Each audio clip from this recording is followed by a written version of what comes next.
Good morning, everyone. This is Debbie Royce, Erie Canal Harbor Development Corporation's Corporate Secretary. I'd like to welcome everyone to this morning's meeting. Before we formally begin, I would ask that everyone please mute your lines unless you're speaking. We'll begin today by taking a roll call of our directors to ensure we have a quorum present on the line. Please be so kind as to say present when you hear your name. Chair Robert Joya. Present. Julie Barnese. Present. Shatora Donovan. Present. Connie Leiden. Present. Mike Vogel. Present. And was County Executive Polenkar able to join the call? I know we have Dan Castle, I believe, on the line presenting. Yes, I believe I'll be representing the county executive today. Thank you. Okay, thanks so much. And then was Mayor Brown able to join the call?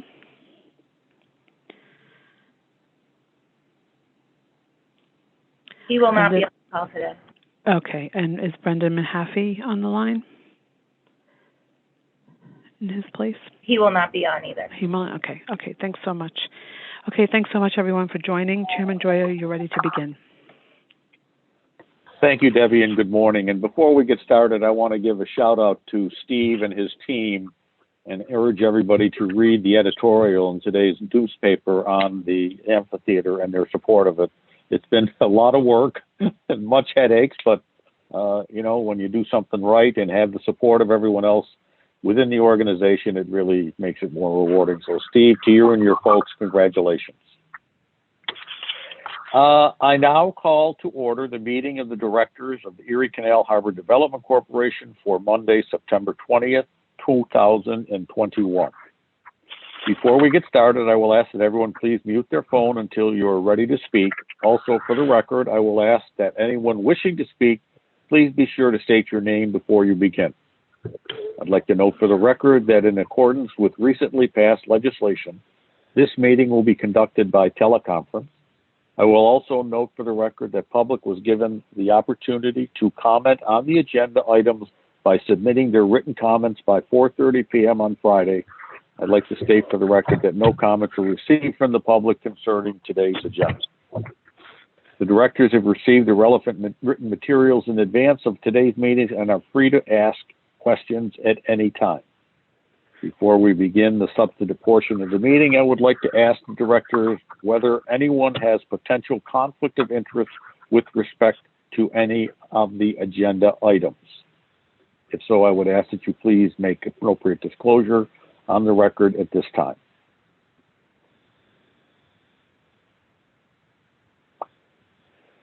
Hearing none, I think, or the foregoing conflict our first order of business is the approval of the minutes of the directors of the meeting of June 14th, 2021. I'd like to remind everyone to please state your name before speaking. Any questions, comments, additions, or deletions?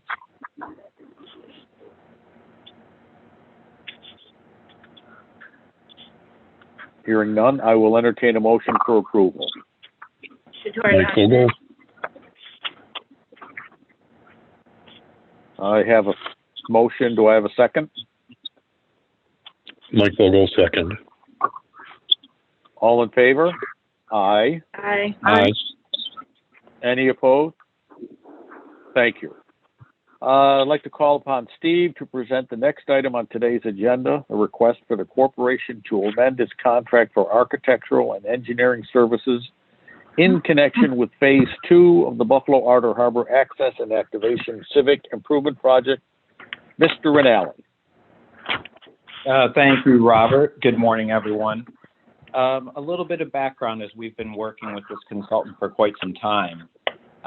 They were originally selected by ECHDC as part of a competitive procurement advertised in the contract reporter. And their original work, which is now known as the Lakeside Complex, facilitated greater public use and enjoyment of 30 acres at the southern end of the Outer Harbor.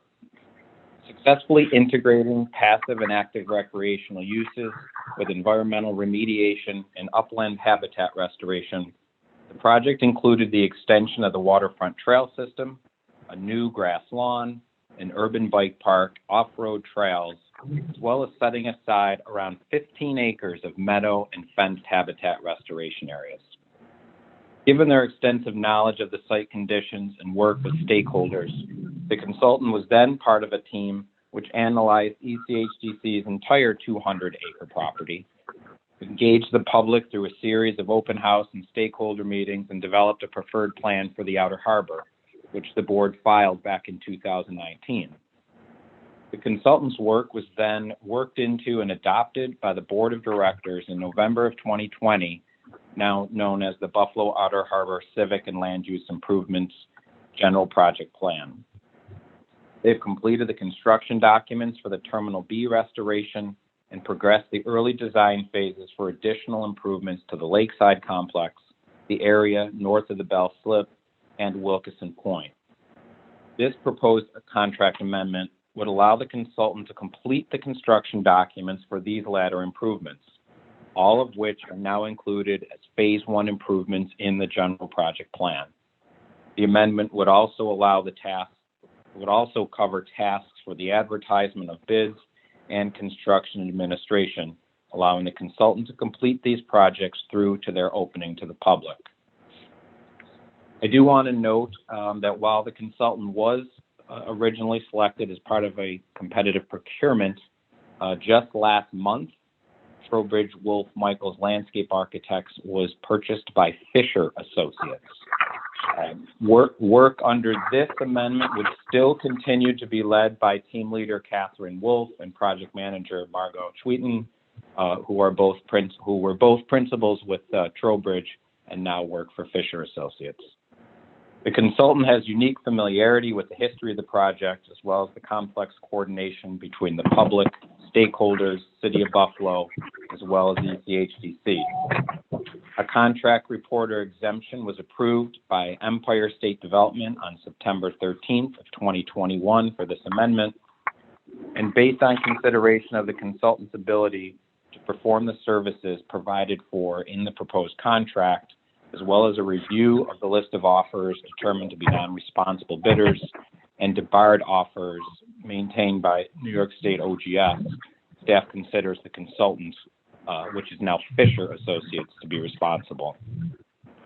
The contract amendment will cover fees and expenses starting this month through March 31st of 2026.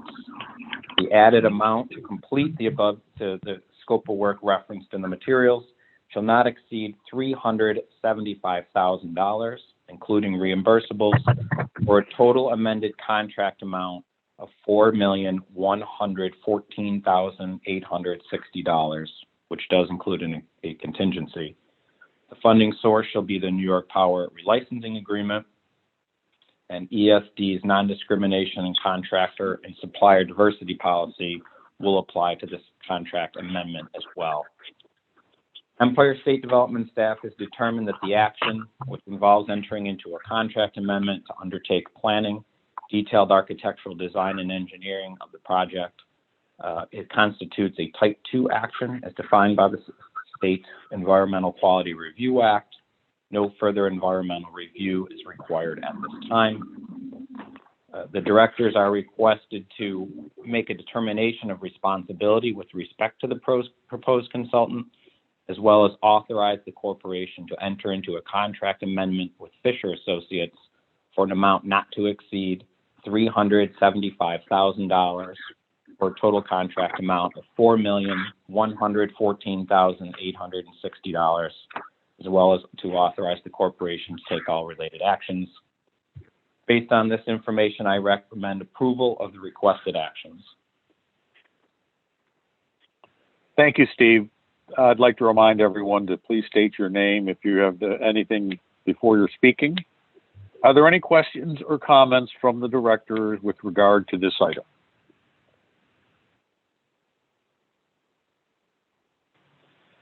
Hearing none, I would also note that we do not have any questions from the public with regard to this item. I will entertain a motion for approval.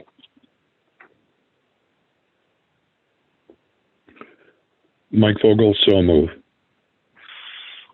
Second? Connie Lyden, second. Thank you. All in favor? Aye. Aye. Any opposed? Thank you. The motion carries. Steve will now present a request for the corporation to amend its contract for construction management services in connection with the Buffalo Outer Harbor Improvement Project. Steve? Great. Thanks again, Robert. Earlier this year, the directors authorized entering into a contract with the Turner Construction Company for construction management services on the Outer Harbor, including all of the Phase 1 capital improvements in the Outer Harbor General Project Plan. To date, the consultant has provided a constructability review, construction estimates, and managed the early bid process for the Terminal B renovation project. And as we just discussed, the next wave of Phase 1 capital improvements will be progressing through final design under Fisher. This amendment with Turner will allow the consultant to provide pre-construction services, basically constructability reviews and independent cost estimates prior to these next improvements being issued for bid proposals. The consultant was selected through a competitive advertisement in the New York State Contract Reporter. And after considering 8 proposals, again, earlier this year, we entered into the contract with Turner. The consultant actually submitted their proposal to conduct construction management services for all the planned phases of the project. And we will continue on with our same senior management with Turner, which is Steve Perigo and project executive Matt Sikora. The consultant will be responsible for coordinating with the Fisher team to identify value engineering solutions to reduce the cost and schedule, as well as developing and implementing a work plan that assures there are no significant deviations from cost, quality, or the completion dates. The consultant shall provide and coordinate all necessary services in order to complete the tasks associated with the pre-construction scope of work. This amendment would cover fees and expenses for an approximate 8-month period. The added amount for the above scope of work shall not exceed $80,000, including reimbursables, for a total amended contract amount of $625,400, which includes a contingency. And the funding source shall be the New York Power Authority relicensing agreement again. ESD's non-discrimination and contractor and supplier diversity policy shall continue to apply to this contract. And earlier, the directors made a determination of no significant effect on the environment for the Buffalo Outer Harbor Civic and Land Use Improvement Project back in November 9th of 2020. This determination addressed all aspects of the project, including construction management activities to be covered under this contract amendment. Therefore, no further environmental review is required in connection with this action. The directors are requested to make a determination of responsibility with respect to the proposed consultant, authorize the corporation to enter into a contract amendment with the Turner Construction Company for an amount not to exceed $80,000, including reimbursables, for a total amended contract amount of $625,400, including contingency, and to authorize the corporation to take all related actions. Based on the foregoing, I recommend approval of the requested actions. Robert? Thank you, Steve. Are there any questions or comments from the directors with regard to this item?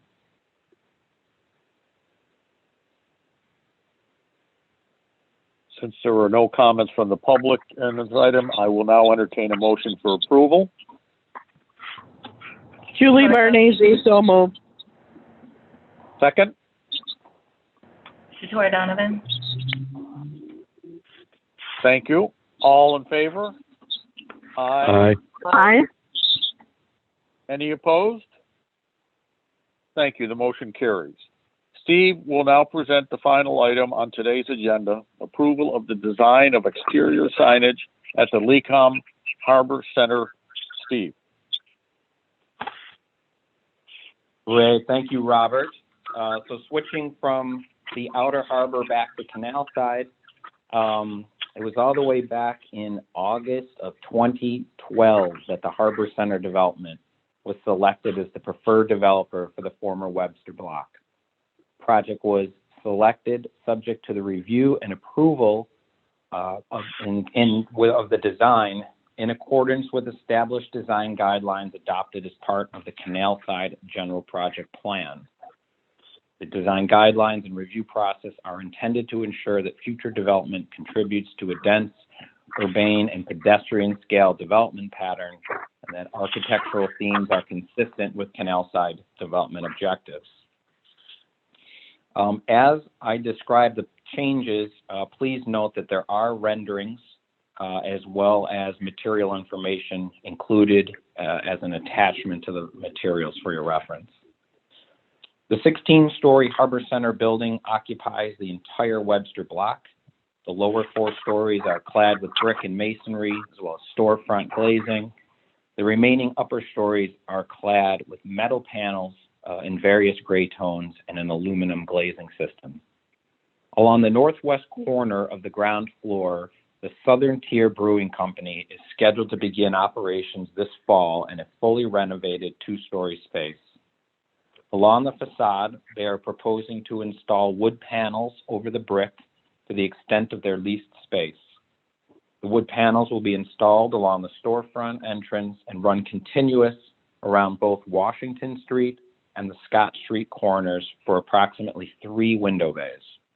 The wood panels will extend 19 feet in height, wrapping around the top of the existing window openings. And at the main entrance, as well as at each corner on the north facade, Southern Tier will be installing new circular signs. The existing illuminated orange panels at the entry door will be changed to white panels, while the remainder of the metal mesh tower will remain in place. Finally, Southern Tier lettered signage will be placed on the brick masonry above the wood paneled installation, and all of these signs will be backlit. The project has been formally reviewed by the Canal Side Design Review Committee to determine its consistency with the Canal Side Design Guidelines. After their technical review, the DRC convened and unanimously recommended the ECHDC approve the exterior renovations as they were presented. A copy of the DRC's recommendation approval letter is attached as an Exhibit A as well. And through communication with the City of Buffalo, ECHDC was notified that the Planning Board does not review signage within Canal Side.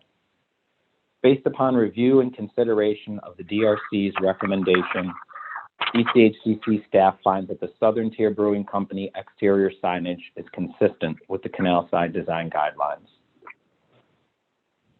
Based upon the foregoing, the directors are requested to, based on the recommendations of the Design Committee, find that the project is consistent with the design guidelines established by the corporation as part of the general project plan for the Canal Side Land Use Improvement Project without modification thereof, and to take all related actions. Again, based on these materials, I recommend approval of the requested actions. Great. Thank you, Steve. Are there any questions or comments from the directors? Connie Leiden. I'd like to make a comment. Certainly. I'd like to, okay, the signage plan is one of the best that I've ever had a chance to take a look at and review. Southern Tier just has a history of doing things right, and once again, they did it. This is just great, what they're proposing. That's it. Thank you. That's great. Thank you, Connie. Any other directors? We'll entertain a motion for approval. So moved. Connie Leiden. Second. Mike Vogel, Julie second. Barnese, second. All in favor? Aye. Aye. Aye. Aye. Any opposed? Thank you. The motion carries. There being no further business, may I have a motion to adjourn this meeting? Mike Vogel, so move. Second.